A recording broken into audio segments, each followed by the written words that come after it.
All right. Well, you guys ready to get into the album? Yeah, let's do it. All right. So, first song up is Jane. You want to go ahead and just play it, and then we'll talk about it after? Yep. All right. If everyone could, whenever we start playing, mute your mics, and we'll go from there. Okay.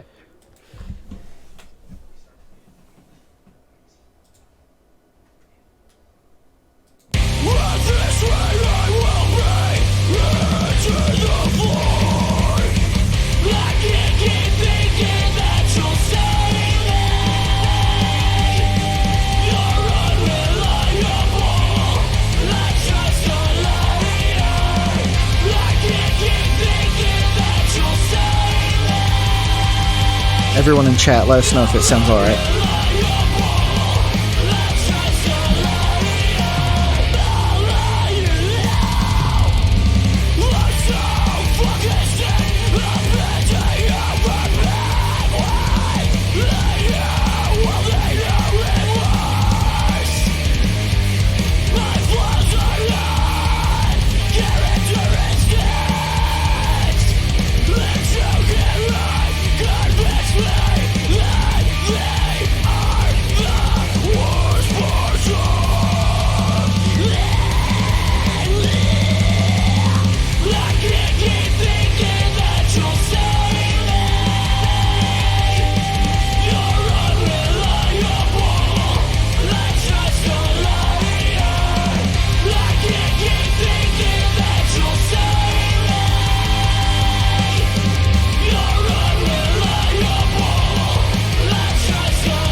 Short and sweet opener. Right on. That was so that whole song, it really started off with the chorus. It was whenever we were still in Striking Dawn, it was hard for us to get together for any of the other three members to really want to get together and like write a different song.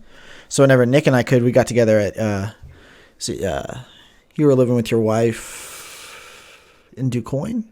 No, Cesar at the time. Yeah, Cesar. Yeah, we got together at Cesar and we just started.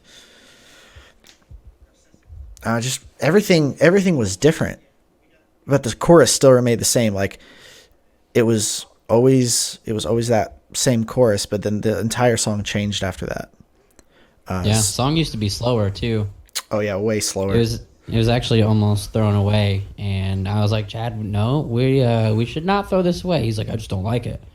I'm like, okay, well, let's try this. It's a great impersonation. It's uncanny. It sounded just like me. Well, really? No, it was. No, I was like, well, I mean, let's try it like 5 BPMs faster, 10 BPMs faster. I don't remember what it was, but it was like a slight difference, and I was like, okay, no, this works, cool.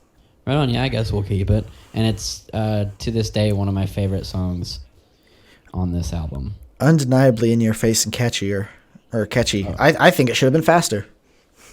Oh, yeah, we should have bumped it up. You know, those are rookie numbers. Yeah, rookie numbers.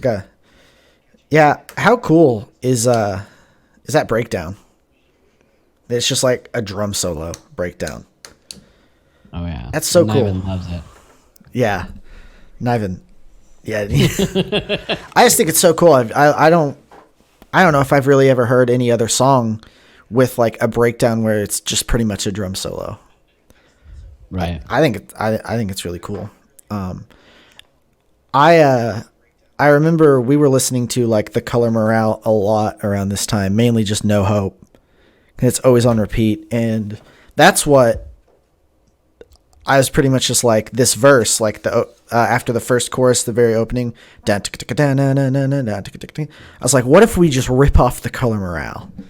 It's perfect. And we did, and it works. And it works perfect. And at first, I was just like, it was being reworked because Lost was our first full song that we finished, Yep. but then we retooled Jane, and Lost was a, I don't know how to explain it. I guess they were already so different from each other. I'm just like, well, I don't know, like if any of this is gonna line up at all. Like I know the first song is always drastically different from everything else, but I was like, this, I was unsure about it, but it was a, yeah, it's a banger. What's the song about? I really just got tired of like, people have all these expectations, and you're like,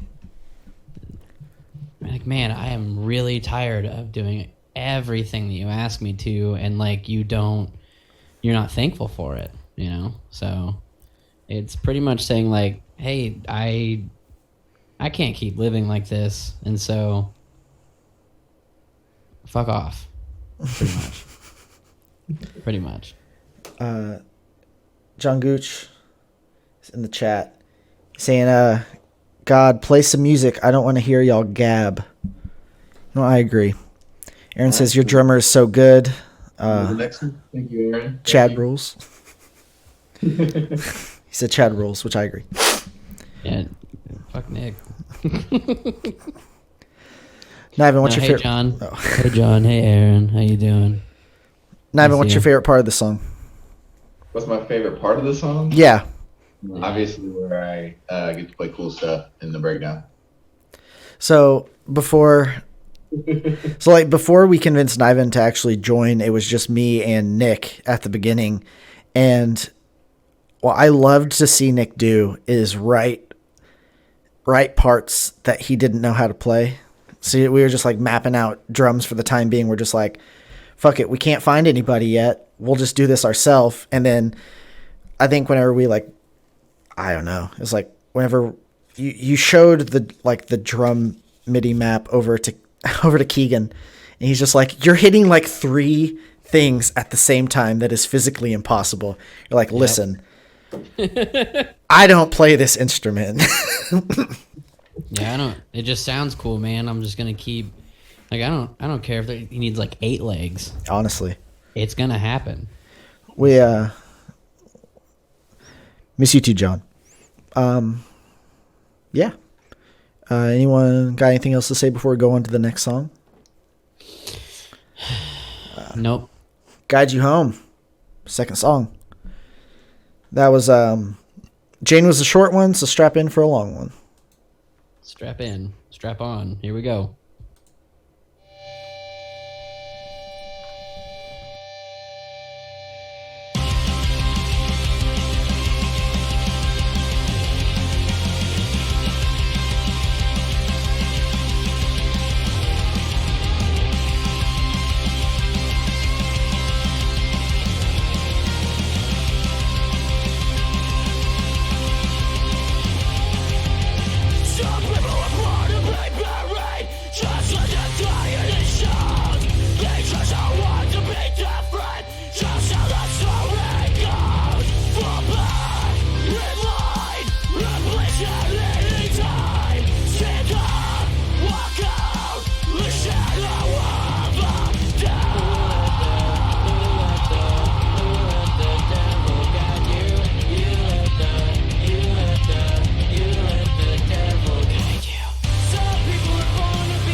Right on.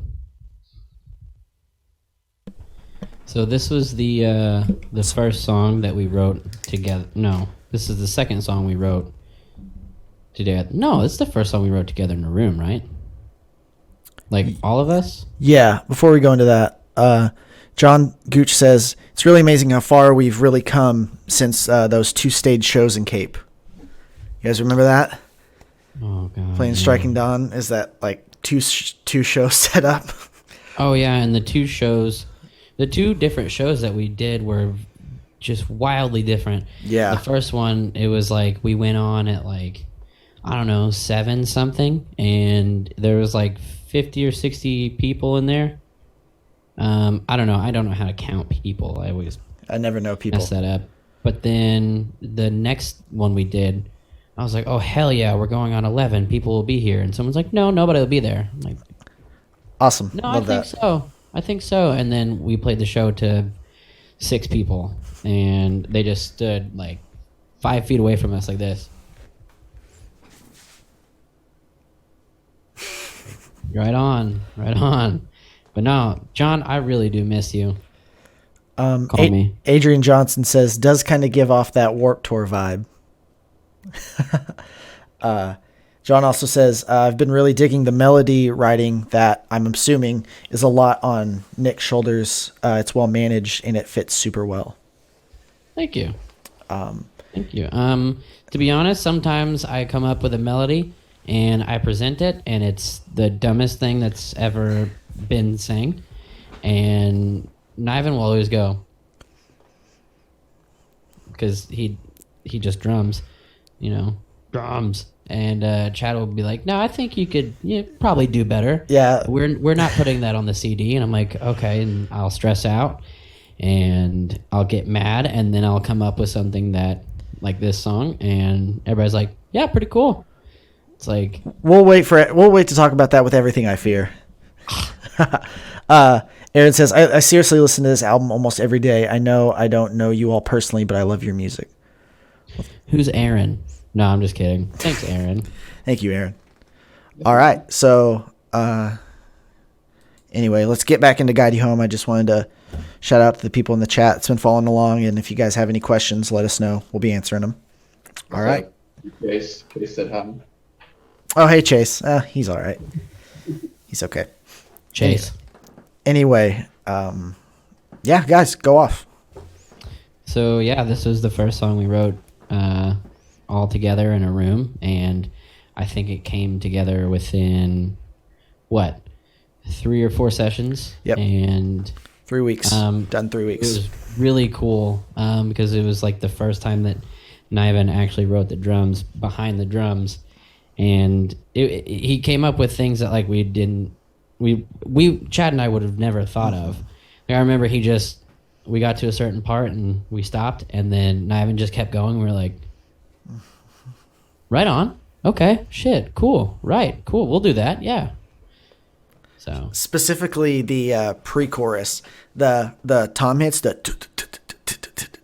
I had like something totally different in mind that would have just followed, like just in a completely different way. And he's like, no, I was thinking this. I was like, oh my God, it's so fucking good.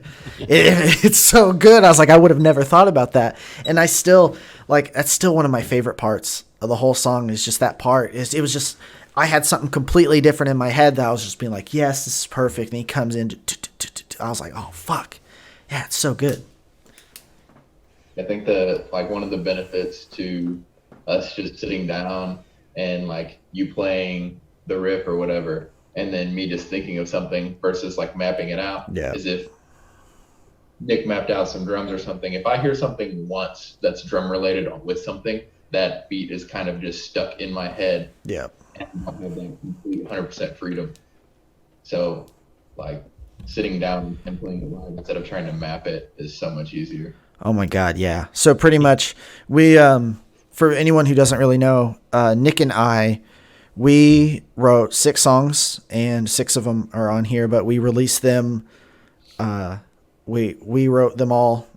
We wrote the drums, bass, guitar, vocals, and everything, just me and him. And then after that was released, we finally dragged Niven in, and we decided kind of early on, or early after the pandemic happened, like, hey, everything didn't kind of come out the way we really wanted it to, so let's redo it all and then add 2 new songs. And that's why, like, whenever Niven joined, he hadn't written any of, like, the songs because he joined late. So that's why, 1, we just wanted to write new songs, and 2, we wanted Niven to get his hands on this. So, and I already had, like, 2 songs, like, that we could have put on there, like, already written and recorded, like Peppermint and Sir Pix-a-Lot, the demos. Yeah, but those wouldn't have fit. You know, those just straight up wouldn't have fit. They were like intentionally written for the next album.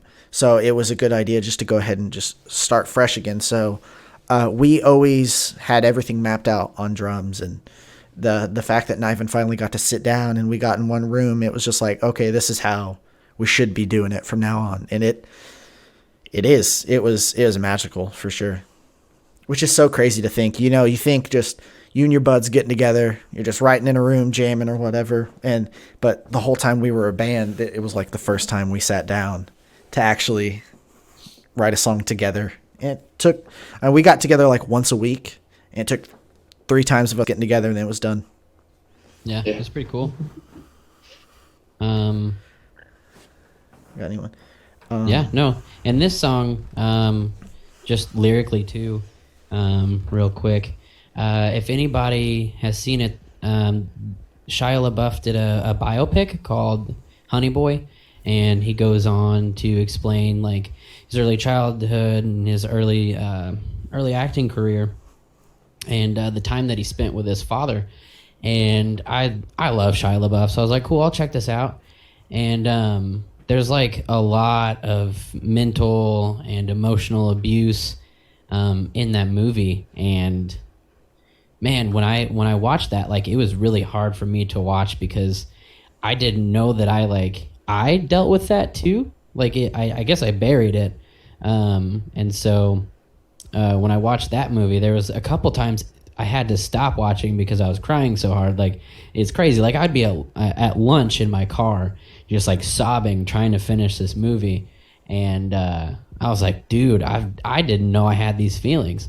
So I had to, you know, I wrote a song about it, and there's a line in there because I was also at the time I was reading a book called I never remember the lady's name because I didn't finish the book, but it's called The 7.5 Deaths of Evelyn whoever the fuck, and at the end of chapter 1 is how lost do you have to be to let the devil guide you home? And I was like, that's fucking sick. And so those 2 things are where that song's inspiration comes from. And dude, it felt really good to get it out and like deal with something that I didn't know I was dealing with. It's pretty cool. So just a little tidbit in case you ever like, fuck, people are mean to me. You can listen to that song and be like, it's okay though. I'll be all right. I'm like a viewer and listener right now because I didn't know any of that. Oh yeah, I don't talk about my feelings. Yeah. I just sing about them. Well, he just came in, just like made it seem like he thought about it all by himself. He's just like, all right, they're gonna think I'm good, which he is good. Hey Ian, John says there's nothing wrong with Warped Vibed. Better than always towing the line with support acts. Ranging from butt rock to hipster blah blah to death metal. We'll definitely have to look around for something in 2022 with y'all. That'd be awesome. Hey Alex, hey Jackie. Thanks for coming by. So it sounds a little funny that like I was like writing down notes while we were listening to it, but like my memory is so bad that I would have forgotten it like if I didn't write it down. So I like wrote down some notes. There's that auto wah. I have a really cool like multi-effects switcher. It's a Boss MS3, and it had just a bunch of effects I never would have put on my board. And I use a phaser effect in Withdraw From Myself, and I was like, yo, I want to use a phaser again. And like the part right after the first chorus where it goes right into the second verse. But then I was like, I always thought wahs were kind of like cheesy, like wah, wah, wah, like the wah effects. But I I was fucking with it. I turn out like, this is actually pretty cool. And I said, guys, hear me out, man. Don't make fun of me. But would this sound cool? I think they lied to me and said yes. It's just because I was really excited about it. That pause in the chorus is so dope. Like, you think about it, like, as a lot of the times as a musician, it's just like, is something like a pattern interrupt or a pause gonna just disrupt the entire flow of what people are feeling? But then also I was like wrestling with like even bringing that to you guys, just like a pause, because I was worried people are just gonna like stop vibing to it. But like, it's what I felt. I was just like, yeah, it's gotta have a pause there.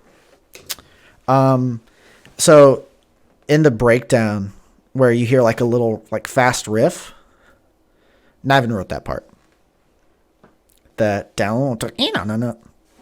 Yeah, he did, didn't he? He did. He said, why don't you use that one chord right there? I was like, yeah. I said, the one chord that I always use, he calls it Chad chords. I mean, if you listen to the album, you'll hear them all over. It's just, I just use a ton of dissonant chords. and he's like, use a Chad chord. I was like, the Chad chord is one of two notes in this breakdown. He's like, well, use another Chad chord.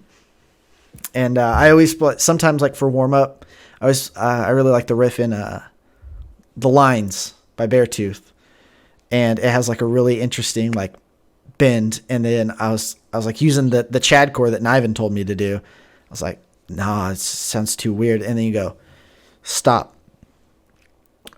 The Lines by Beartooth. I go, you go, yes, okay, that was it. It was like all in a span of 1 minute. Like, it's like, all right, that's it. Isn't that kind of funny that Niven wrote that riff? Oh, it's great. That's why the song's good. Honestly. I have no idea how to play guitar. Yeah. It's okay. Nick didn't know how to play drums either, but he figured it out. That bass tone in the bridge is awesome. Yeah, shout out our bassist. Me. The drums in the bridge go hard. So hard. They go really hard. Like, all the ghost notes are fucking sick. And then I love the fake out. I love that we did that fake out. I think that's so cool. Because I just wanted people to be like listening to it in their car and then just thinking like, okay, song's over. And then like the next one would play. Or they'd even like try to like turn it up just a little bit and then just go like blast them in the fucking face. Oh yeah. I think that's funny. Kane says, hey guys, love the music. Hey Kane. Hello, Kane. Thanks for supporting. Devin says, I fuck my wife to your music. So fucking dope.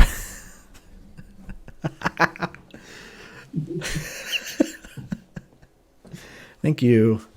Right on, dude. Thank you. So it's hard and fast, huh? Nah, man, that was 5 minutes. That was long. There you go. He's got stamina. All right, so off to the next song. What's the next song, guys? Hold on. Oh. Devin also said, needing to put my balls on Niven's drum set for a music video, and then drums make my pussy wet. Right on, dude. God damn it, that's great. All right, next song. DJ, roll that shit. All right, next song, Withdraw From Myself. DJ Flowers.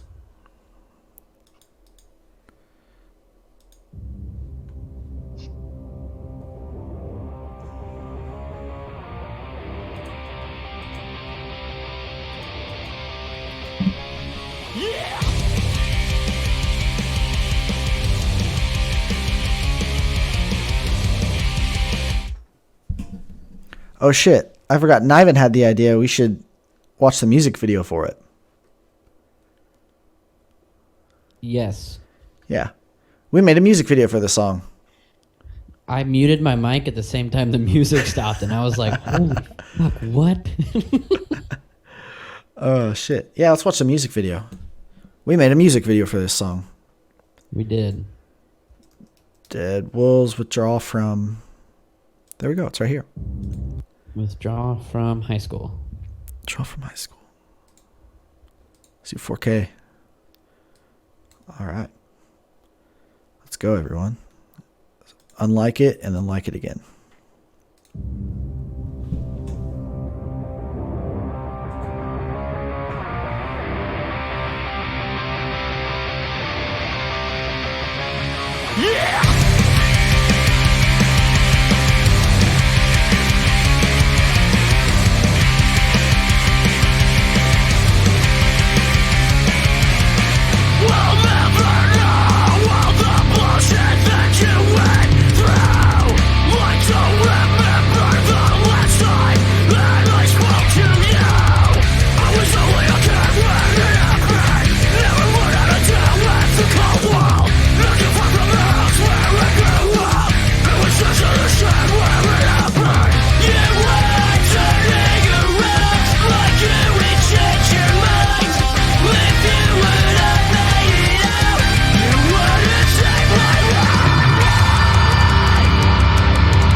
So yeah, that's a song called "Withdraw from Myself." Yep. All right. Well, I was gonna catch up on some comments, but Nick, let's go ahead and take. Since I mean, it'd be weird to go to comments right after watching that video, but so you guys, you guys take it off. Yeah. No. So yeah, that song is about how my dad committed suicide when I was 2, and my journey to kind of work through that, and you know, just kind of reflection on where I'd been and, you know, where I was at the time with it, and just kind of talk about how much it fucking sucks to be in a family where someone has committed suicide. So I think it's really important, one, to understand the statistics that it happens a lot more than people think. And it does slip our minds, but it is something that's still prevalent and happens all the time. And two, that it's not just the person who is struggling. It's not just their responsibility to reach out and get help. That's why they're called loved ones. If you care about someone, you should check in on them from time to time. It's a pretty unselfish thing to do. And not saying it's the end all be all where that's gonna stop suicide, but fucking helps, and it would stop quite a bit of them, I think. So yeah, not to get too serious, but yeah, and that song is pretty good, I'd say. It's a pretty good song. Well, yeah, let's go to comments. Crack an egg. Fun fact, that video, so to comment on that video, I haven't seen that video since it took me, I was like, edited it straight for like a week. So like, I was just like, oh yeah, I did edit. I was like, I hadn't seen this video in a long time. So the shots of us were filmed in January 2020. And then the rest of the shots were filmed in May 2021. Yep. Is that weird to think about? Yep. That's insane. Yeah. Yeah, I finished my sleeve in that time. We actually had it like to where we shot in where the room where the main kid was having his birthday party with like balloons and everything, and it turns out we thought the theme of the one we filmed before just worked a little bit better, but it was a long process of a video, but it turned out really good. And thing is it was such a serious topic that I didn't really know a lot about this, about like your father, until you wrote this song. So it was new to me, and I was like, well, if we're going to do it for this song, since this was like our favorite, like for a song for like a really, really, really long time. And it was like, all right, well, we're obviously going to do one for this, but it's so serious, like making it just a performance video would be weird since it's got such a heavy material of song or of lyrical content. So it was of the utmost importance to make it as respectful as possible. Yep. So, yeah. So the first time we were writing this song, it was actually not even supposed to be on the first What Doesn't Kill You. We were just going to do like the standard like 5-song EP or whatever, but we had the CD done and ready to get sent off. But then we started writing this song, and it was whenever you were still living in DuQuoin. Yep. That long ago. And we were loving it so much. Nick said, do you remember what you said about the song? Not verbatim. Okay. If we don't put this on the CD, I'm going to fucking kill myself. Yeah, okay. That was before the lyrics were even written. It was just like we finished the instrumental in like a time or two. Yeah, I think we just wrote that pre-chorus. Yeah. And I was like, yeah. But that's such a Nick thing to say, those. If this doesn't happen, I'm gonna fucking kill myself. I say it way too much.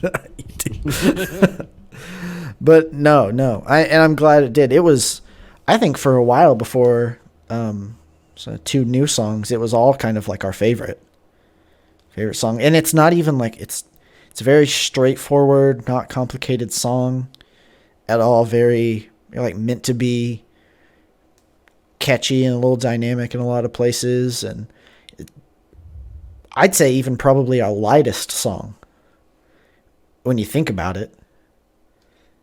Because like there's, I don't know, maybe like screaming in the whole thing for maybe like 30 seconds. Yeah. Whereas like our more slower song that we'll get to later, Safety, has... It's still heavier. It's still heavier. Yeah, it's like heavier feeling. How you doing down there, sweet baby Niven? You got anything to say? Not too much on that one. I mean, you guys covered most of it. It's such a good song, but it's simplistic in how it was wrote, but it works. And it was so meant to be that. Like, I guess through a lot of the first time we were writing, we were just like, let's not try to put a ton of bullshit in this and just like lay the foundation and just like write a good song first and then do whatever we need to after. And we were just so happy with like how stupid simplistic it was, but also still a little dynamic, that we were like, all right, well, it's fine. we can go for it. But let's less is more effect. Honestly, yeah. All right, let's see. All right, John says, is it selfish of me that I heard good feature material in the bridge of that one, particularly coming from out of the break? So that's probably Guide You Home. Mm-hmm. Yeah, it did. It's true. Yeah, no, you should definitely hop on it for sure. Keen Porter says, I'm waiting on talent scouts from the music video. He played the dad in the music video. Yep. He said, reach out to your quiet friends or those who are always happy. It's often the most happy people who are actually the most sad. It's very true. 100% true, man. Yep. I remember whenever I really first started like dealing with a lot of like personal, like the first time I ever really like had problems with depression is like out of high school. And then I met some people a couple years later and they would have just like never guessed. It's like, I would have never guessed you had a sad bone in your body. I was like, yeah, me neither. So it really is like that you got to check on the happiest people. You know, they're sad as well. John Gooch says, dumb question, album was self-produced. Yep. Well, so the first 6 songs, okay. Give me a minute. Give me my soapbox. So the first 6 songs on the first release, we went to Keegan for him to record us because Keegan Walker of Broken Youth. Oh yeah, Keegan Walker of Broken Youth, because we had no clue what we were doing at that time, and I had just made demos and I didn't know exactly how to do it. So Keegan Walker of Broken Youth actually produced stuff in Striking Dawn. So we went to him, and then when things were shut down and we decided to re-record everything, we actually sent everything off to Drew Bender at Bender Recordings. And when we were talking to him, we were going back and forth, and we're like, hey, why is this sounding like this? And is there a way to get it to sound like this? And he was like, well, not with what you've got. And I was like, okay, well, could we re-record it and you get what we're looking for? And he was like, okay, yeah, that could happen. This is how you record it. These are all the steps that you need to take. And I was like, okay, cool.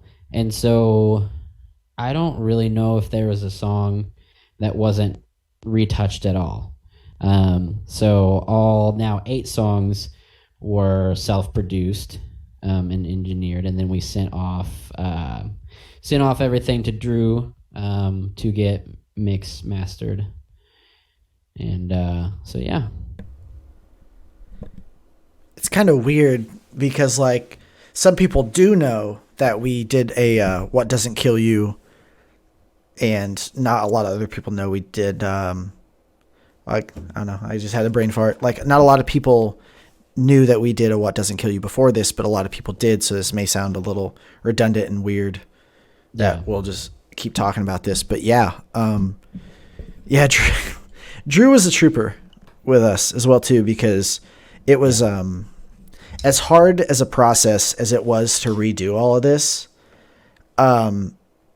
he was the most graceful because like we were fucking idiots. We were like, hey man, it was why don't we sound like this? And he's like, well, you know what I'm working with here is pure trash, guys. No, we were like, hey man, so can you help us figure this out? And he was like, yeah, here's the thing step by step. And I think I apologized to him in the course of 9 months, probably 3,000 times. But not once to me. No, in fact, every time I apologized to Drew, I just flip chat off. Yeah. I was like, sorry, Drew. So, but no, he was really cool, and I'd honestly consider him a brother from another mother. He was stupid helpful with all the stuff we were doing, because it's like it really was at one point like we have to like wipe the slate clean and just redo all of this in a certain amount of time, and we knew what we were doing in a lot of ways, and then also nothing whatsoever in a lot of the other ways that did matter. It was I guess it's kind of hard to explain, but he really helped us out. So yes, it was self-produced, and also yes, it was like it is interesting. Yeah, let's see. John says, got it. Hey, Courtney. Hey, Dalton. Something we forgot to mention. Guide You Home wasn't even going to be a song on the album. It was a completely different song.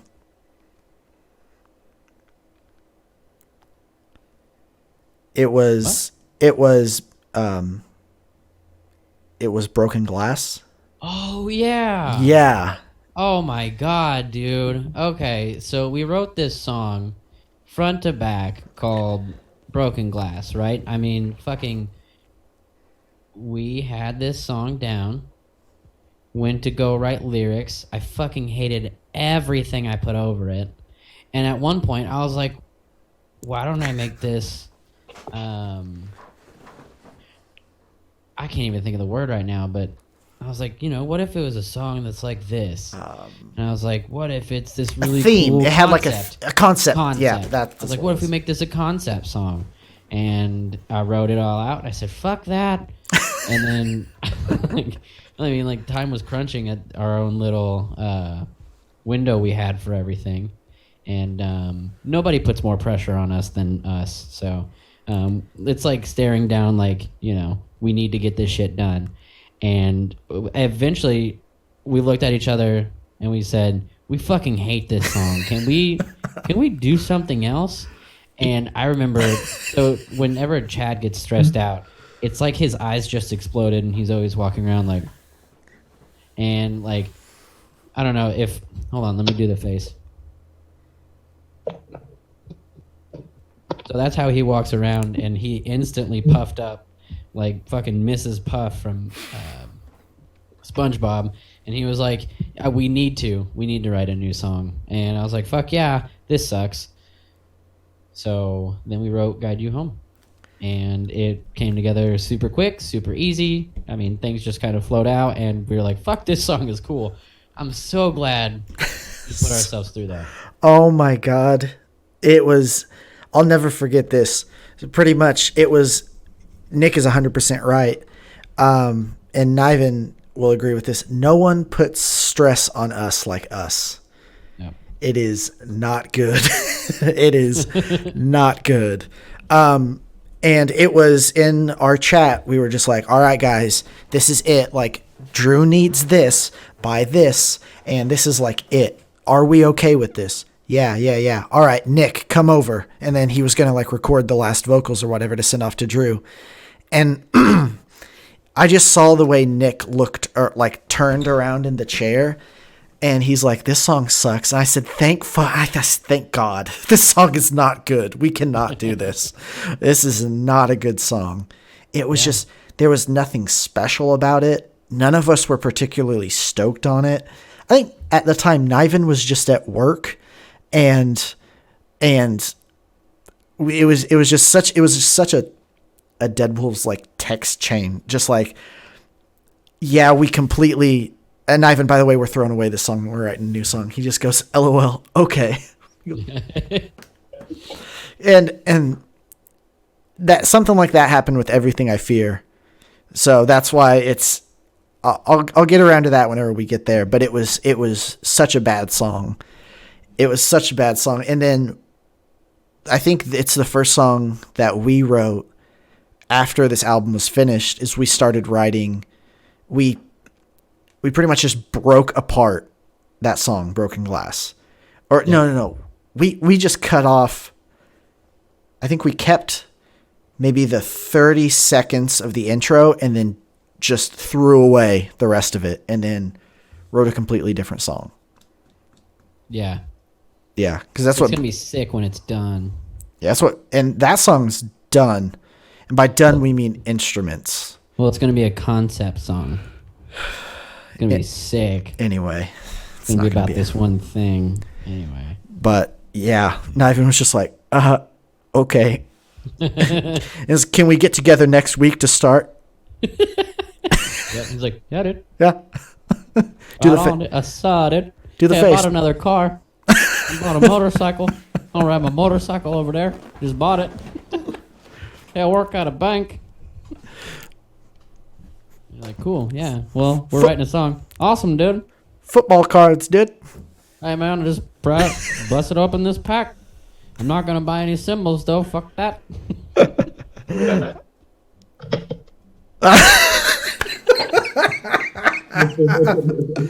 Oh, my gosh. Dude, hold on real quick. Do you remember that commercial that would come on before every YouTube video and be like, hey, you see my Lamborghini here? How do you think I got it? It's because all these books on these shelves. Oh, yeah, the books. Knowledge. Niven's the knowledge guy of this band. Hey, dude, you want to know how I got all these fancy cars and motorcycles? It's all this knowledge, dude. Knowledge. You need a Tony Romo? Kane says, Niven, smile, baby. And then said, blink twice if you're being held hostage. My brother's best impressions of it. It's your brother Alec. Dalton Webb from Oakwood Grove says, Guide You Home is his favorite. Shut up. Oh. Thanks, Thank you. dude. We were just talking about that the other day. How we should shut up. I think I know what Kane is talking about, the blink twice if you're being held hostage, because like Niven's just been like zoning out through some of this. I noticed it. It's like, Niven, jump in, baby. Come on, smile. John Gooch says, I swear drummers are generally the same because you sound like my drummer, Niven. He has a drummer, Niven. That's a bad joke. Anyway, next song, Lost. That'd be sick. Well, anyone got anything to say before we go? We talked about we just had Withdraw for Myself, and then we talked about how Guide You Home was not supposed to happen. Anything else? No? Okay, hold on.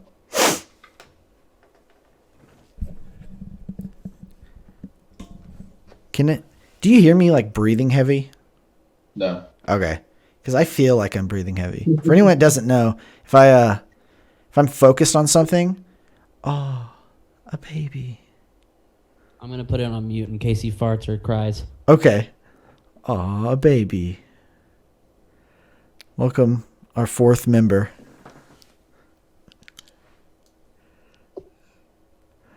Aw, so sweet. He says, stream or buy our album. Courtney says, I just want to say I'm hella proud of you all. Thank you, Courtney. Kane, I can hear it. Can you really?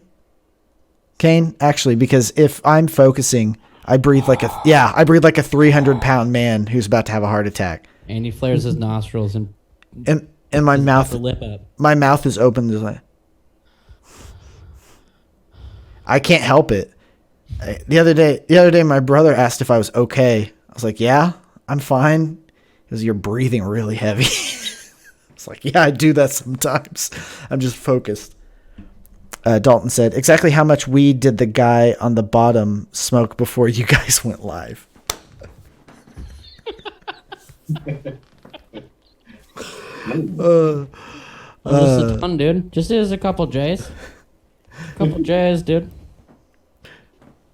Kane said, "My breathing will help him sleep at night. I'll breathe more." Listen, I'm self-conscious about it, man. All right. Anyway, on to Lost. Where we go? I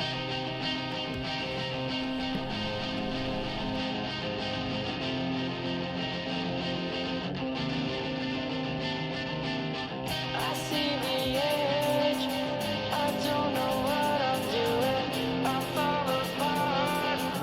This can't be it.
Okay, awkward. What's that?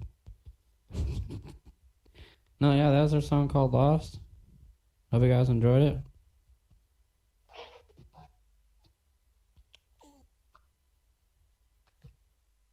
Chad, are you muted?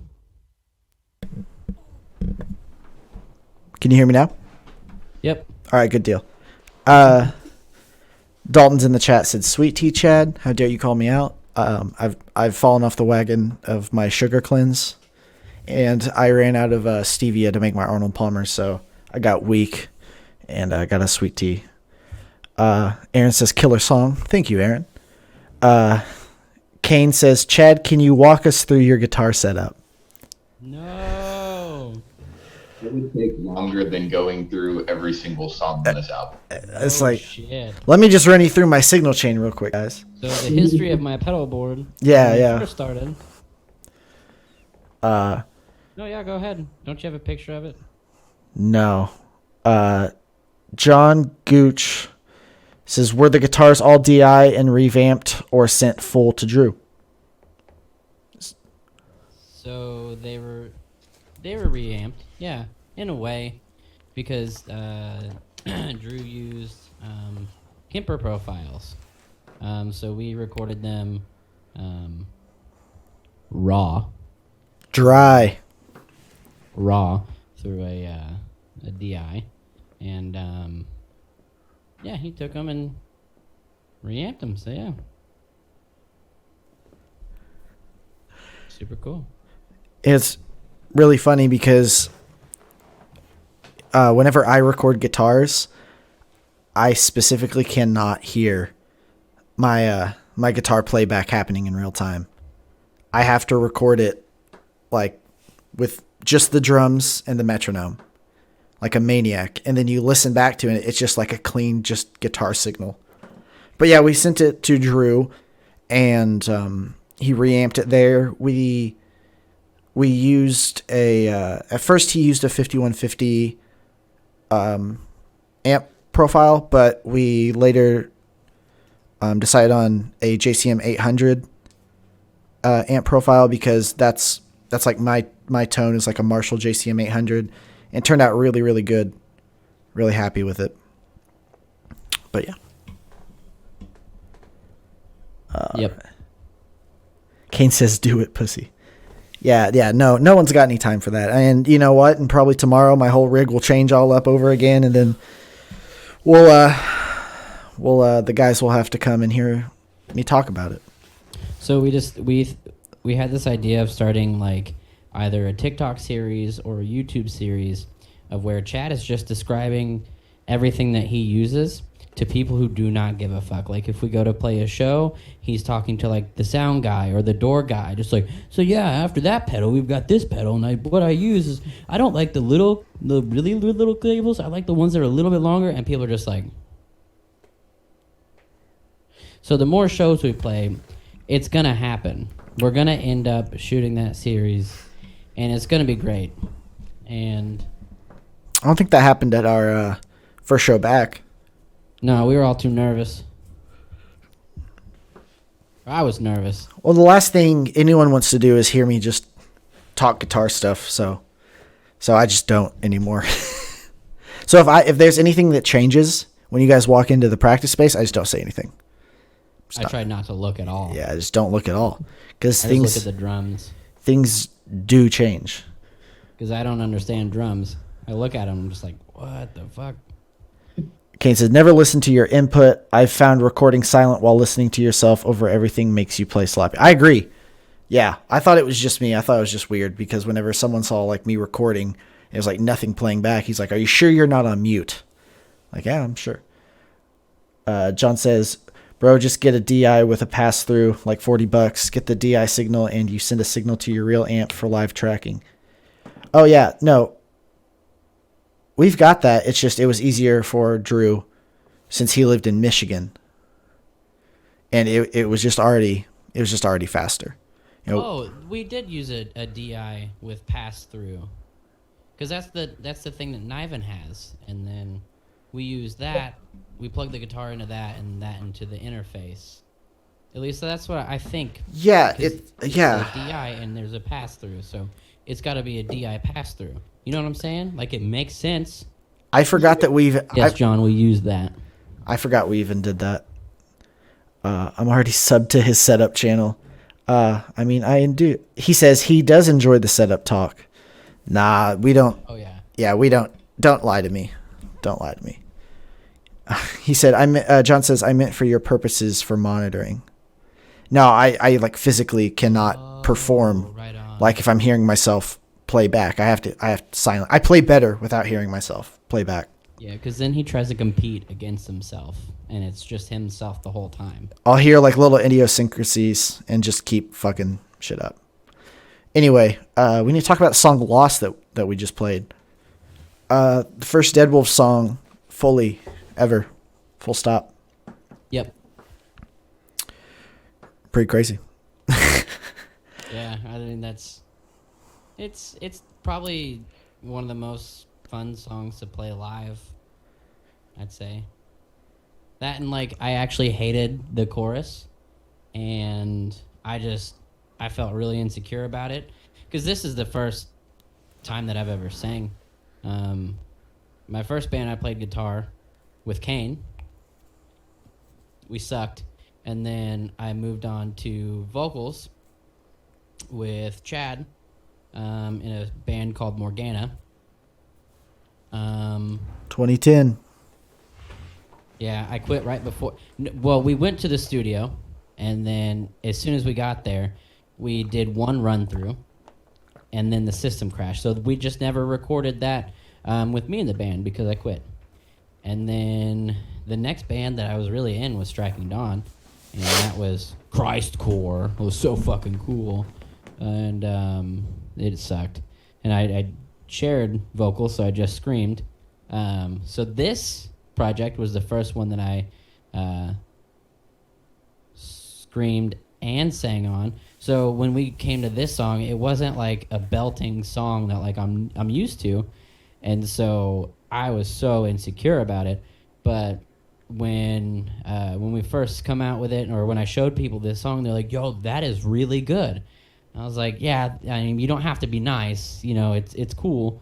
I'm like, "No, dude, it's really good." And so it's fun to play live, and you know, after getting over the initial like, "Oh, I hope they like me," you know, it's a really enjoyable song. We definitely need to bring that song back into the set list. Hell yeah. Especially that breakdown's so much fun to play. Yep. And to touch on like Nick being insecure about like the vocals on that, boy, do I know. Did I have to fucking talk to you 100 goddamn times? Are you sure it's okay? I'm not happy with it. Are you sure? I don't like the way this sounds. It sounds fine. No, it doesn't. Are you sure it's okay? It sounds fine. Jesus Christ. Well, the first time I ever tried to sing, especially at a show, it was at a really small venue, and the monitors weren't great, and I couldn't hear myself. Everything was really loud, and I remember after the show, this guy from across the room goes, "Yo, dude, that was really cool, but like next time, hit notes." And I said, "Well, fuck that. I'm not singing again." Yeah, not singing ever again. Yeah. You know what? I'll just fucking... Yeah. Yeah. Boy, did I have to hear it 100 goddamn times. But it's okay. It's okay. Sweet baby Niven. Yes, sir. Anything? I got nothing, man. Nothing. Nothing. All right. I love this. I love Niven so much. So before we go into the next song, should we talk about it first, or should we play it? Sorry, Right hold on. Kane says, "Don't tell Chad, but do more highs, Nick." I hate highs. I hate I highs. hated lows. I hate both. Man. I did. It was our first show ever. It was at Pops. You did a high scream, only live in a part of Living a Nightmare. It sounded sick, but I never wanted to. I'm talking about. I never wanted to let you know that because, yeah, I don't know. I'm very picky whenever it comes to like highs and lows and stuff. I don't know. It depends. No, I get it. It 'Cause depends. There's like very, different styles when it comes to vocals, and you don't want like like a post-hardcore song having like deathcore vocals on it, where it's Yeah. like super low or super high. So no, I get it. You want mids only, and that's, it's cool. I don't feel like I'm trapped in a bubble. Anyway, should we talk about this next song? Believe me, you would let us know if you were trapped in a bubble. Oh, for sure. you wouldn't know until I wrote the song. Fuck, that's how he feels. Yeah, the breakdown says, "Fuck you, Chad." Yeah, we should probably talk about this next song before we play it. Everything Right on. Everything I Fear. So this song took an entire... Nick, go ahead and start. I will. Okay. So this song took an entire year to write. It probably had, 5 different renditions of it? At the least. At the It minimum. started out with this really... And I use this term a lot, but it was like a theatrical song. Like, it sounded like a Beartooth intro or something like that. And it was probably halfway done, and Chad was like, "I fucking hate this song." He's like, "No, I really hate this song. I don't want to do it." And I said, "No, we are doing it." I was like, "If you don't like something, change it." And he was like, "Well, I don't want to." And I was like, "You write a different riff entirely." I was like, "Just try something different." And he was like, "Okay." And I think it took him a day or two. It took me one day. Yeah. Yeah. To write the intro riff, and he sent it, and he's like, "What do you guys think?" I was like, "That's what I'm fucking talking about." I was like, "See, I mean, it's the best goddamn song in existence now." And he was like, "Okay, sure." And then we kept getting stuck. Like, we fucking loved the song, but we kept getting stuck. And during the pandemic, Grayson from Norma Jean. Was like, "Hey guys, I'm doing sessions. If anybody needs help, write the song." So You have the worst impressions ever, except that's Niven. that's what he did. Niven's No, got great. You have a great impression of Niven. No, hold on. Let me get my camera like Niven.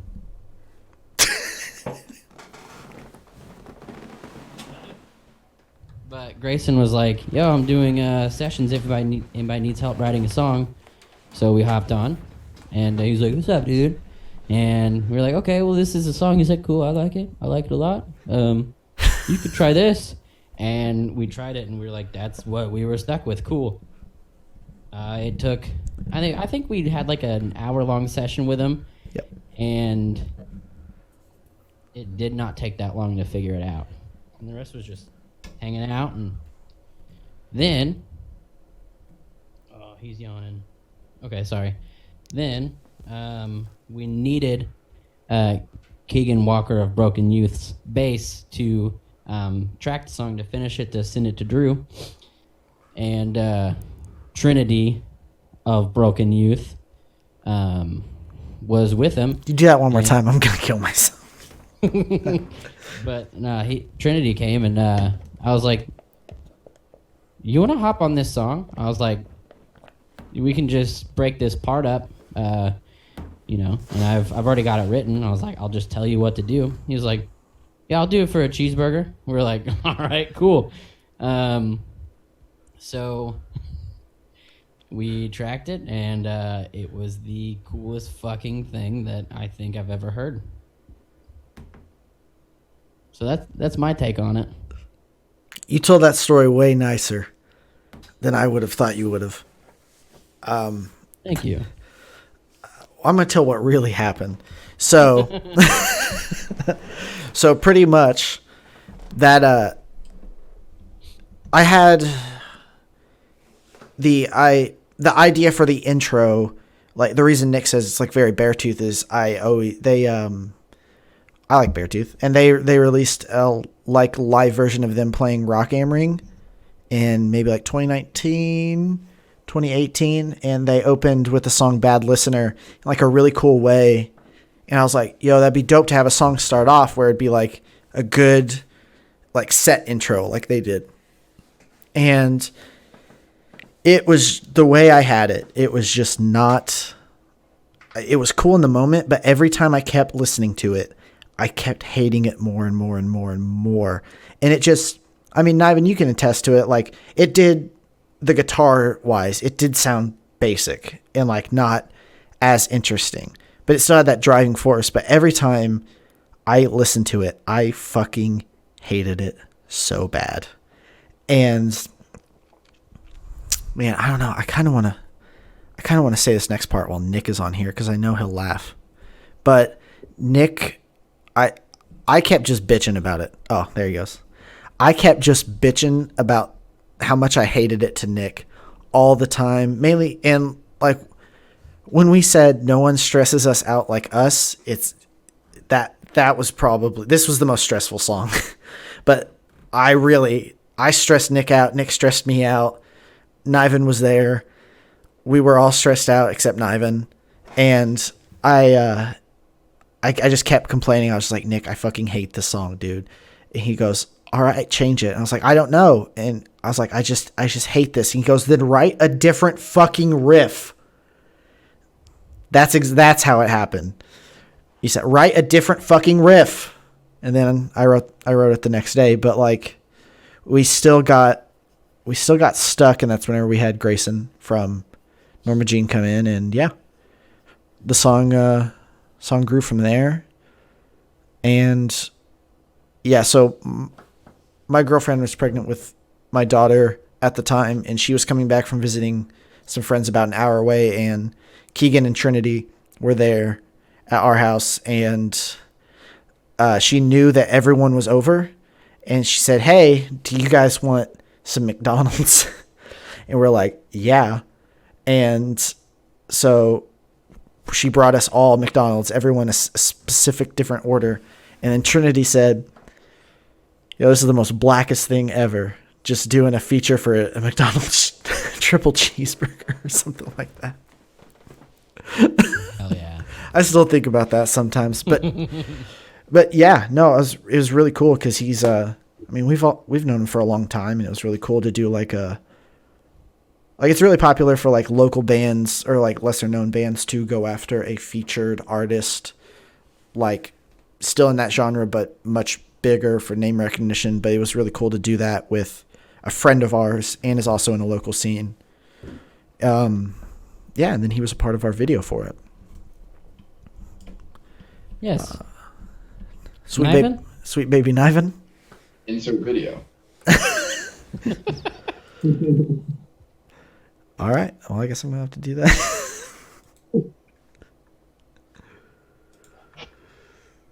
Oh, shit. Wrong one. Not this again. God.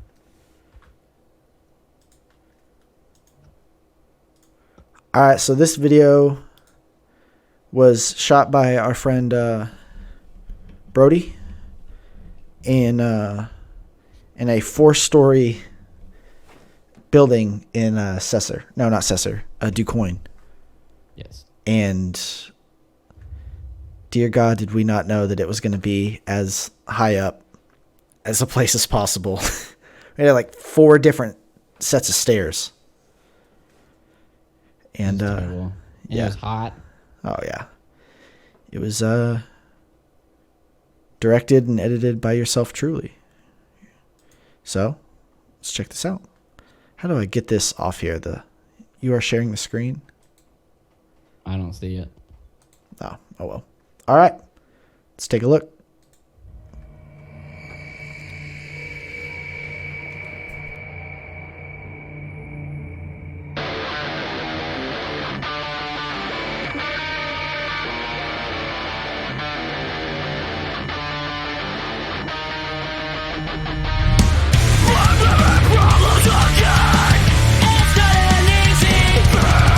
Rented to myself and I'm worried way too dead.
drink and do one last one.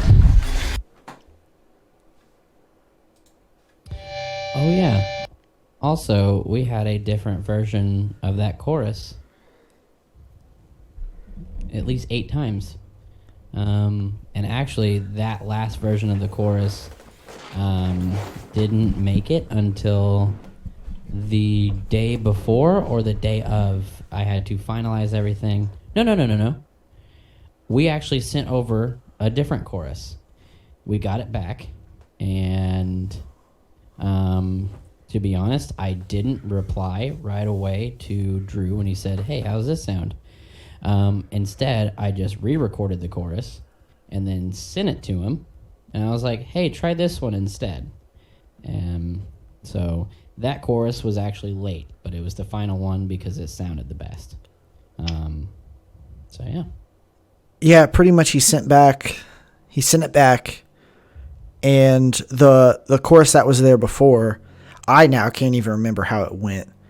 I can't remember how it went, but again, no one stresses us out like us, but especially me and Nick. But Nick and I know that can't really bullshit with each other. I pretty much just looked at each other and was just like, this sounds bad.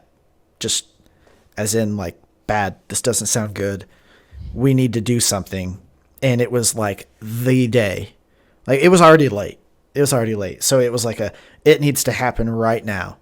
And somehow it happened. And it turned out really good. I'm still trying to think like what did the original one even sound like? I can't even think.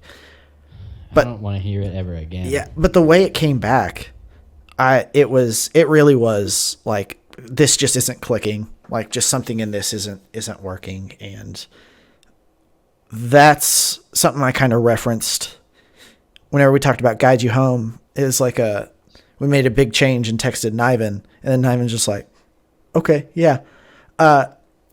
We were in such a hurry. It was just me and Nick at my house. We didn't even text Niven that we were changing the chorus. And we were just like, we finished for the night and we go, oh yeah, by the way, the chorus to Everything I Fear has changed. He goes, okay, cool. We changed it. We just completely changed it. He goes, okay. Do the old sweet baby Niven. So, John, the scream out of the melody, it was because I couldn't write anything in time. I used to have a melody there, and I hated every single rendition I did of it. So when I wrote the first half of the chorus, I was like, yo, this is sick.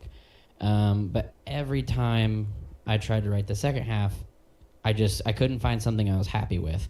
And with it already being, submitted with something else, I was like, you know what? Fuck it. It was out of necessity. So I was like, I'll just go ahead and I'll just do this all screams, and hope it sounds okay.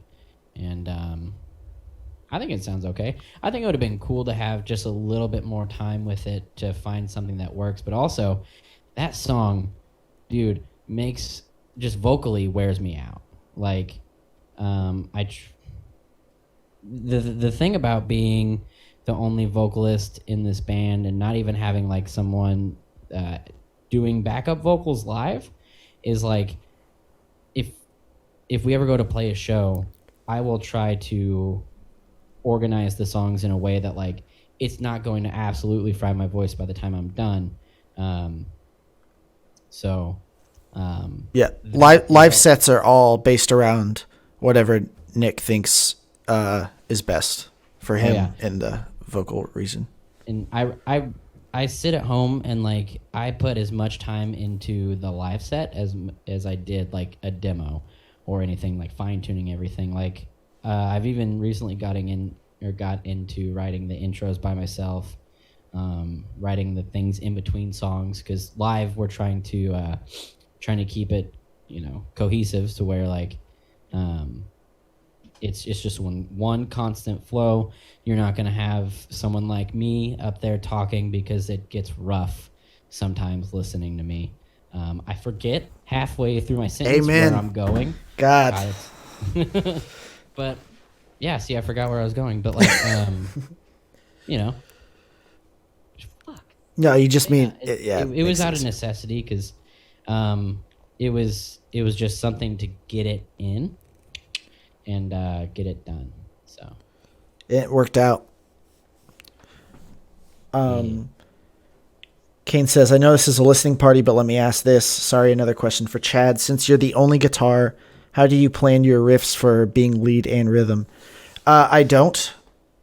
I just really play. I don't think about it. I just play whatever I think is good. And we've always, I guess, just thought of the band as being a 4-piece, even though ironically it's just like 3 of us right here. We never had a full bass member or full other member. It's just been us. And I know that I'm not going to restrict myself by doing one or the other.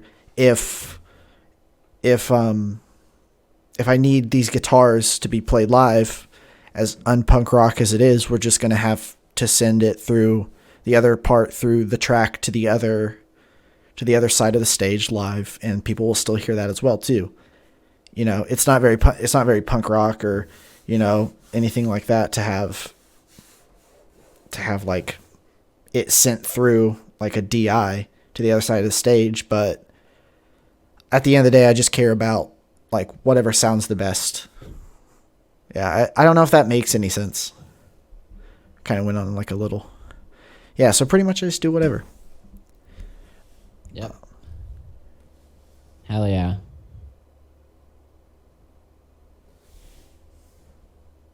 John says, our live set is now an average 10 songs long, and even with dual vocalists, I'm still singing enough for one vocalist, so he feels.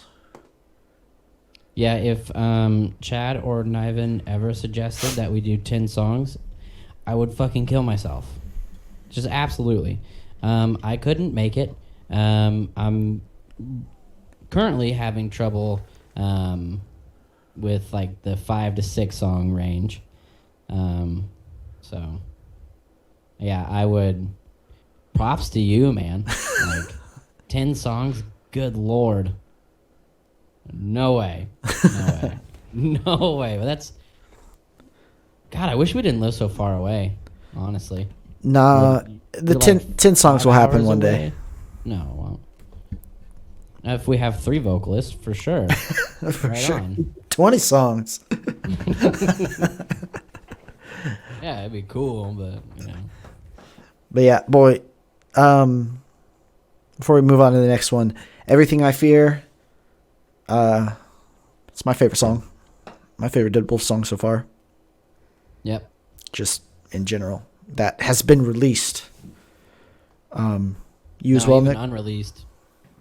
Just I straight hate up. those new songs. Terrible. What about you, Niven?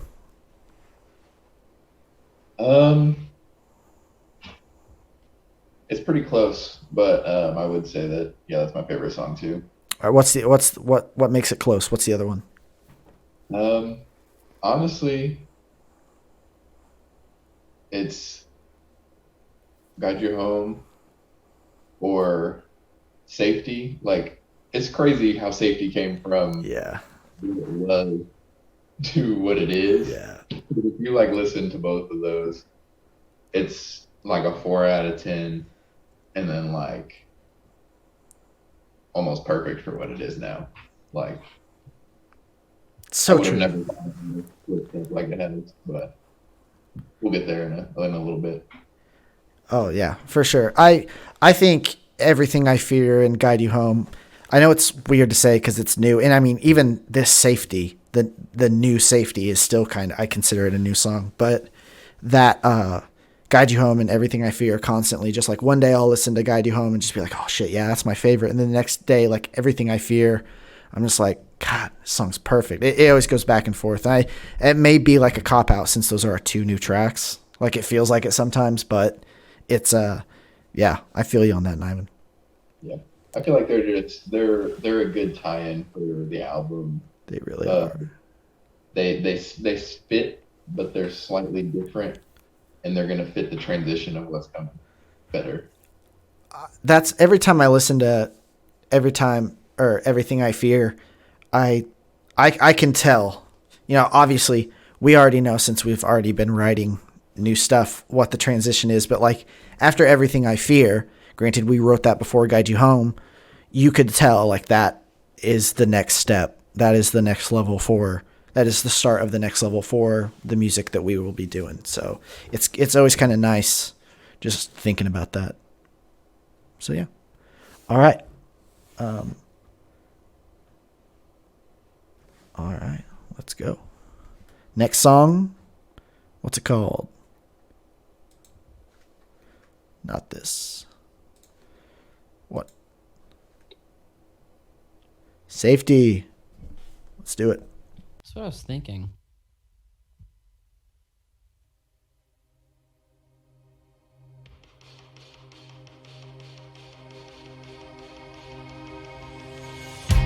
Can't you see that we are the same? Or are you blinded by pain? You cannot take it back. You can't erase the fact. Born into a world of hurt. Dug my way out of the dirt. Can't you see that we are the same? Or are you blinded by pain?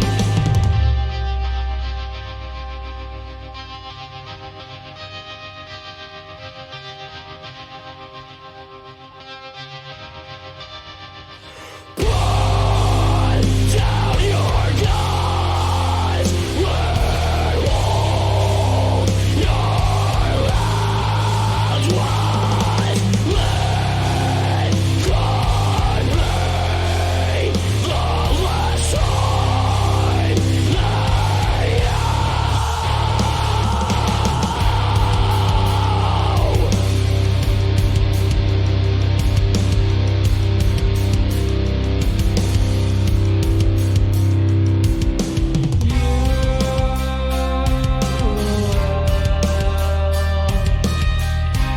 Just think about yourself and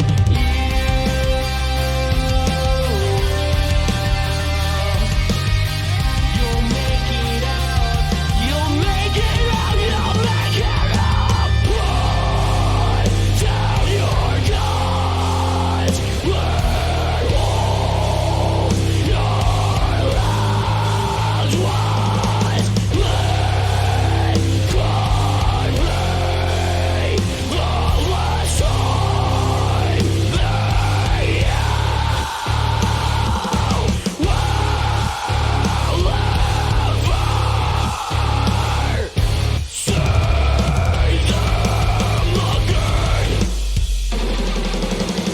No one cares about your fucking safety.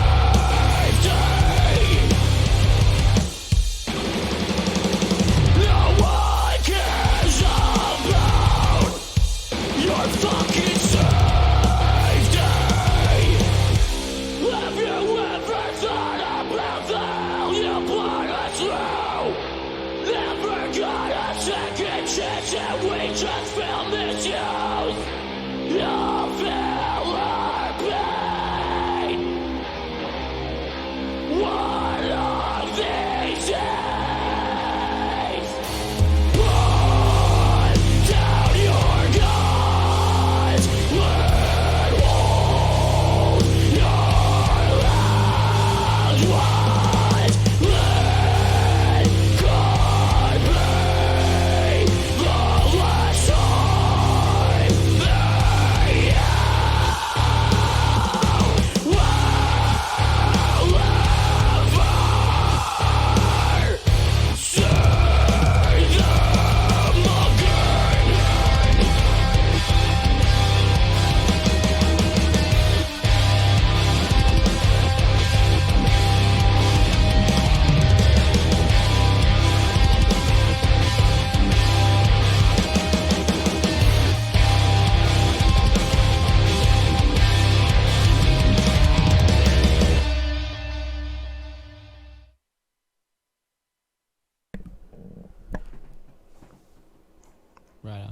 All right, you guys go. Talk about it. Talk about the song. Yeah. So, if I remember right, I think we got to this song when we were going over things and going to record and send over. And I was like, well, if we don't like the song that much, why don't we just rewrite it? And I was like, nobody's gonna. I mean, some people remember the old version, but like, there's not gonna be the old version out still. So we just make a new version. And so, I think, I sat and I messed with a couple different things, and if I remember right, Chad recorded something, and then I placed it a couple different places. I was like, well, what if it sounded like this? And everybody went, yeah, not bad, cool, right on. I think that's the Great. second. I think that was like the second verse. Oh yeah, Is no, that- I wrote the entire thing by myself. Nobody else was involved. Yeah, nobody else was involved. No, the second one, and then I ended up recording. I sang something that I was just feeling it out, and I sang the second verse, and I was like, man, I really hope people like this, because like I'm really proud of how that turned out. And I was like, Chad, do you like this? And then I went, like, I'm waiting for him to be like, that sucks. He was like, no, that's really cool. Yeah. I was like, oh, thank God. Turned out really. I really like it. Yeah. If that is not our relationship, Yeah. I mean, at the beginning, we were like, yo, we're never letting something go past us that we don't like. Like, you have to talk about it. You have to be honest. you have to talk it. You have to talk it. You have to walk it. Walk it like I talk it. Walk it. But like, you've got to be honest about the music, because if not, then it's not worth doing. And so we're like, okay, cool. So ever since then, we've been way too honest and sometimes mean about it. And Yeah. and so yeah. I mean, it's always like, hey, do you like this? Okay, cool. You know, great. So recorded that, and I think it turned out much better. Like, much better. Oh my God, yeah. That first I hope with all hope that not a lot of people remember how the first version of Safety was. Yeah. I think about that sometimes, like, man, I hope people don't remember how that song used to be, because it was not good. It was very, very not good. It was so the first version of it, I don't know. It was obviously right before we did Withdrawal for Myself, because we talked about how Withdrawal on the first run was the last one we did, but Safety was right before it, and I don't know what it was, but I think we were at a point to where we didn't let things breathe enough. Correct me if I'm wrong, maybe, like, and we were just kind of like, all right, like, let's just get this out. Like, that was a whole reason why we even did like this, why the first release didn't go as well as we wanted to, and why we were doing this is because things a lot of times were just like, all right, like, let's just get it out, and it was really frustrating, and that's kind of how like a lot of Safety was, and it was just it was bad. It was just really bad. I had the idea from a previous band I was in, and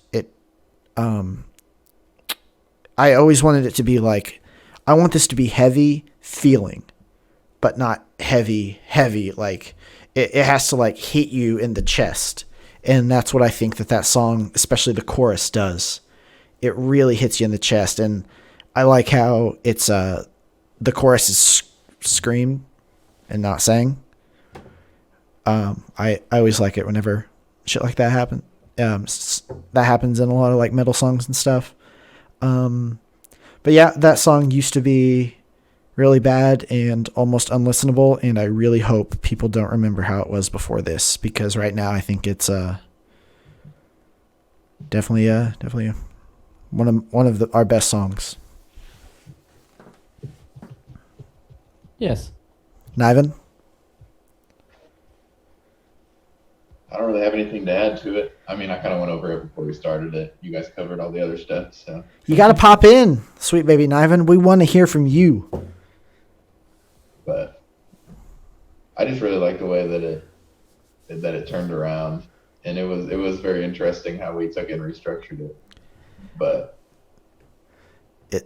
I think I remember you saying that before we even announced any of this stuff, you were showing the whole thing to your friend, to a buddy of yours that you don't really like get to hang out with much. You're like in a car, and then you're like, don't tell me what your favorite ones are until the end. And then he said his favorite one was Safety.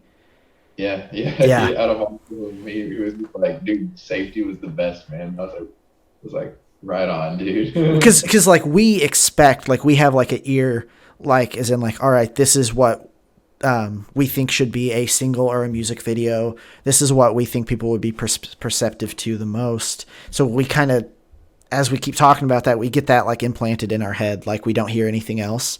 And then whenever we heard feedback of people liking the new Safety, like, I don't know, you just don't even think about, you didn't even think about it because you're thinking about those like 3 or 4 songs that you know. Exactly. Yeah. And that was one of those songs that it wasn't necessarily I liked it a lot when we redid it, but it wasn't necessarily like in the discussion for favorite song right away. Like it grew on me after I like listened to it multiple times after it was finished. That's how it felt with me too. At first I was just like, yeah, this song's actually good now. And then as I kept listening to it, I mean, I guess it always sounds weird whenever you're an artist talking about your own art and like you're loving it or whatever, but I was just like, yeah, this song is fucking awesome. This song rules. And it's, I guess it, from whenever we replaced the song Broken Glass with Guide You Home, it was kind of our motto since then. It's just like, if we aren't high-fiving each other and just freaking out about how awesome something is, then it shouldn't be on the album. And, or we shouldn't be doing it in general. And that's how Safety was. We were all just like high-fiving, stoked on it, thinking it's like the best shit ever. And like people who are listening to this that are musicians understand. Like, if you're just like, this is the best shit ever, no one else is gonna like it, you just get this high off of writing this song. And even whenever I listen to it now, I still get this high, like, song's fucking awesome. Dear God, I hope no one heard that first the first one. The guy who mixed and mastered the new What Doesn't Kill You, that's his favorite song, Drew Bender. So that's his favorite. So it's really cool whenever I hear people say that they like Safety. And it's such a it's kind of like with Withdrawal from Myself, it's a heavy topic. And it really hits you. Nick, do you remember the inspiration behind what was happening whenever you were writing that? Yeah. So the first time that we recorded the first version was all about school shootings. So that's it's a big part of where the chorus come from. But then when we were going to redo it, George Floyd had just passed away. And I say passed away, he was murdered. George Floyd was murdered. Breonna Taylor and all them. So I could never say that I completely understand, but I just wanted to kind of write from a perspective of like, you know, I can't ever say that, you know, I know exactly what you're going through, but yeah, this is one of those where I get to the middle of the sentence, I forget where I'm going, but like, I understand. I understand what you're trying to say. You know, I wrote it from a perspective of like, of being held down by somebody that has always had it better than you, will always have it better than you, kind of controls your life, and like they do shit to you that, you know, like they have all the power and you don't have anything, and just kind of from that perspective. So well, and I mean, even it's so weird that it all happened at the same time, because I think the whole reason that not the whole reason, but a reason that you started the process of writing about, I guess I wouldn't even say gun control, or just the tragedies that happen in the United States and like shootings and stuff, was because whenever we were recording the first version at your old house, we were getting really weird radio transmissions from your speakers just out of nowhere. Do you remember the left monitor? It just started like picking up a radio transmission saying like, and we just recorded it. It was like as whenever Trump was president, it was like, President Trump recently released the ban on da da da da da da, and that, because that all was happening at the same time, and that was originally like the intro to the song, was having that like little radio snippet, and then it went into what the old version was. And it's kind of crazy that was the inspiration lyrically for the song back in the day, and then whenever we came around to redo it, there were still a lot of those problems.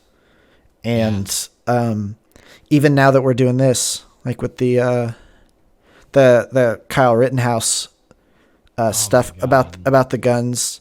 Well, bullshit. Well, the reason I bring it up is like the put down your guns and hold your loved ones. It's like every time we revisit the song, it becomes more prevalent. Yeah, and like relevant is in like, yeah. I mean, whenever we first did the first version of the song, it was relevant. Put down your guns and hold your loved ones. Then the next time we redid it, and even like listening to it now, it's even more like, at the end of the day, just yeah. Yep. Without going too farther into it, pretty heavy topic. I wanted to do a music video for this, but it's like, what do you do? Yeah, what do you do? Like I have all these like great ideas in my head, and we can do this and we can do that, but I don't know. I think it would be really powerful one to do, but yeah. For sure. Song's fucking dope. Let's check the live feed.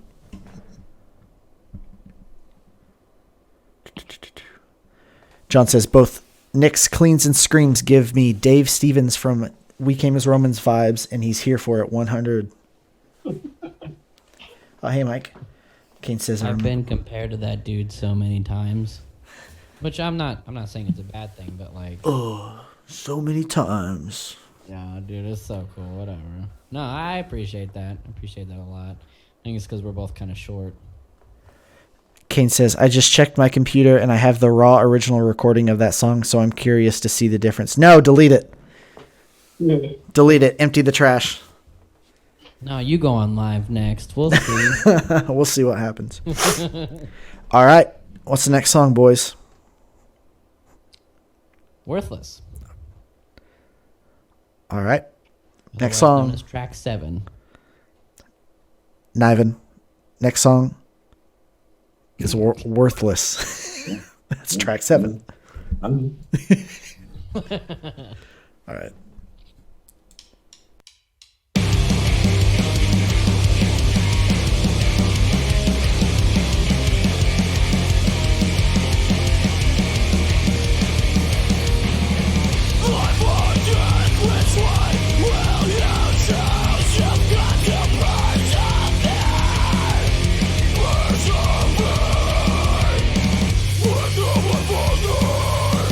What's been so many nights?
Hello? Okay. Well, no, my mic wasn't going back on for a second. That song fucking rocks. Yep. Well, I really like, that's something we didn't change a lot of that song, but what we changed was pretty drastic, is in like the intro. So for anyone that remembers the What Doesn't Kill You, the first release, this song started the whole album, but it had like this buildup that we thought in our heads like was going to be really cool and really epic live, or like just sounding on the CD. It was going to be awesome and like Nick said a while back, like theatrical, and it was just Lame. not as cool as it was in our heads. And I always thought it was just fucking awesome just to start off a song with just a stick clicks. And I'm glad that that was pretty much the easiest decision to do for that song. It's just like click delete and then the rest of the song is fine. Well, no, I think we did change like a little bit in the bridge right before the final breakdown, but that was just like cutting out one measure of the thing, I think, right? Mm-hmm. Okay, yeah, measure, I don't know. But yeah, that song's fucking awesome. That was a song I had in my head from a previous band I was in, like back in 2014, that I brought some of those ideas to this. And then I think the only thing that was the same was the first verse, and everything else we wrote ourselves. With that first verse with the bass and shit. Yep. Love that part. All right. What's the song about? Nothing actually. This is so in my old band, actually in my old bands, whenever I wrote songs, I would just write lyrics. I never had a subject that I was writing about. And this is one of the first songs that we did on this album that I wrote lyrically, and I literally just threw words on there. And I just remember, I like if you were to read the lyrics, you'd be like, okay, what are you talking about? Because I never hit on one thing, but except for patience, I say that a lot in the song. Like, I guess Hey, the don't song's shut up patience. about it. I know, but the only thing that I really like wrote intentionally about that was the kind of loop that little bridge thing does, where like the sentence almost never ends, and it just keeps looping and looping and looping. So that's the only thing I did intentionally in that song. So, and the old version had a bunch of like vocal sounds during the breakdown, and we ended up taking those out because we wanted it to sound a little bit more mature, especially if we're going to redo this and put a little bit more into the release and everything. So, we wanted it to sound like as professional as possible, I'd say.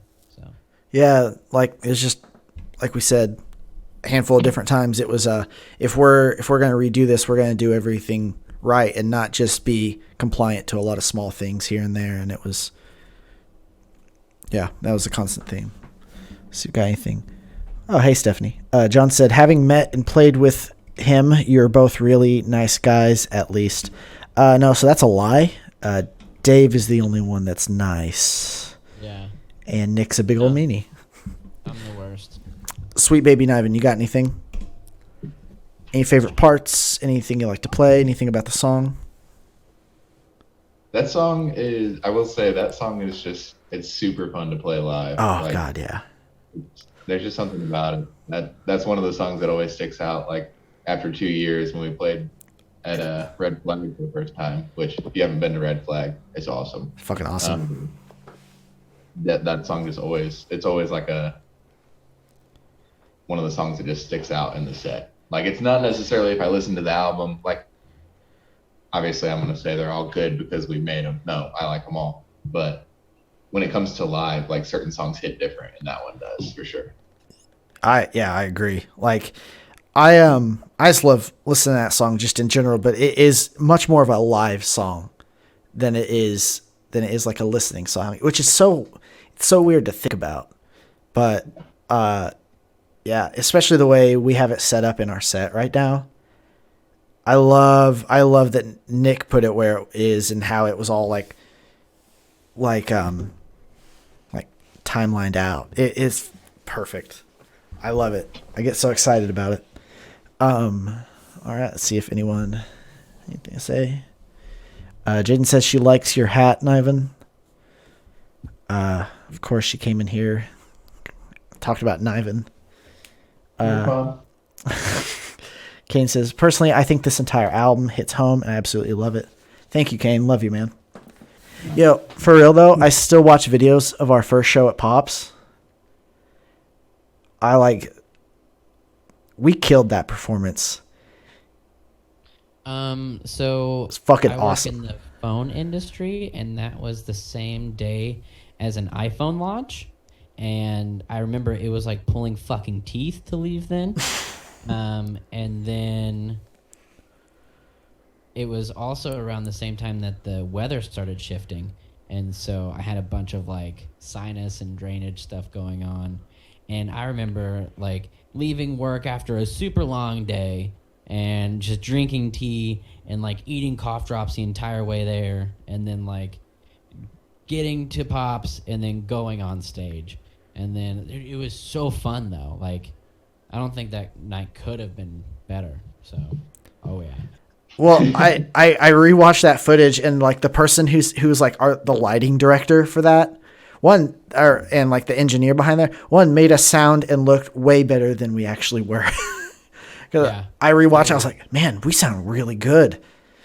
We should not be sounding that good. They made us sound really good, and we actually looked like we knew what we were doing. Holy shit. I really do want to play Pops again soon. Kane said, had such a good time as I have at your last show. It was such a good vibe and haven't had that much fun in so long. Well, Kane, thank you for coming, man. I appreciate it. I'm glad you enjoyed it. All right. Next song is the last song. Anyone got anything to say? Or should we just go ahead and play it? DJ, spin that track.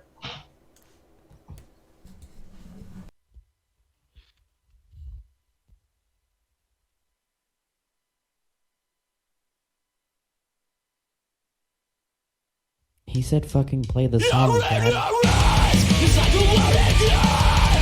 the only one having fun, and I can't take this anymore.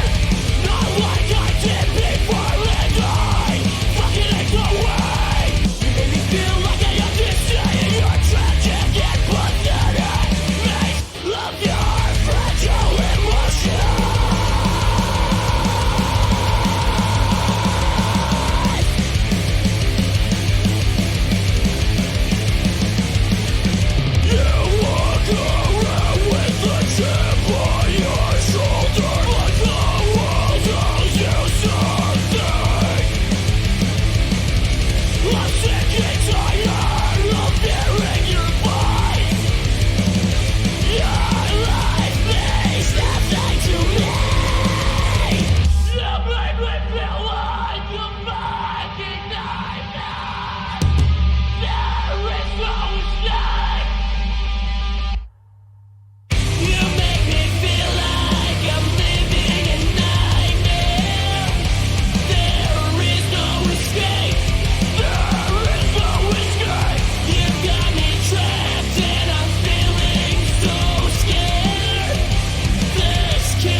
The song's called Living in Nightmare. Thank you, we're Dead Wolves.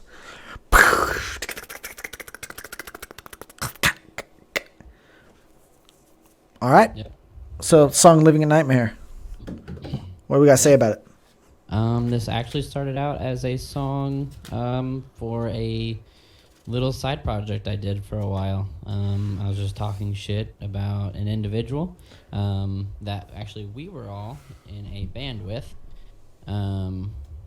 And I just didn't have lyrics for this at the time. And Keegan Walker of Broken Youth was like, why don't you just reuse that song? And I was like, you know what? Okay, cool. So I took the lyrics, transferred them over, and then wrote on it some more, and it was sweet. All right. Well, thank you everybody for coming by. Glad we got to listen to this album and that a lot of other people could ask their questions and comment and listen along with us. Anything else you guys want to talk about before we leave? I don't really have anything, man. I'm just excited to get out there. We've got a few shows booked in January. And hopefully we'll be booking a lot more, checking out some new areas. And Four shows in January. Oh, yeah. we booked a fourth one in January? Yeah. It's the one that's supposed to happen in December. Oh, that's actually booked in January already? It's being booked in January. Oh, okay. I was like, you guys never told me the date. Oh boy. Is it the 22nd? I asked if it could be like a 15th or a 22nd, which is a Saturday. Oh, yeah. I did see you. Yeah, okay. So we requested the dates, but. Yeah. And I think that's what he was already trying to do anyway. He was already just like, yeah. I was like, it's kind of funny that we're just like, we can only do Saturdays now because we're grown and dads and not cool anymore. Dude, right after these 4 shows, I have dental surgery, and I get 3 teeth taken out at once. So That's fun. So all of when I say teeth, it makes it sound like whatever. But Yeah. it's wisdom teeth. all of It's February, normal surgery. Niven and I are just gonna write just a bunch of songs and then write vocals for you, and then you can't change anything. Bet. Right on. Yeah, that sounds like fun for I do all have of some us. suggestions. I'll leave my notebook. All right. Well, thank you everybody for joining us and listening along. That was our album, What Doesn't Kill You. Available everywhere. Put a lot of hard work into it. So, all right. Peace out, guys. Bye.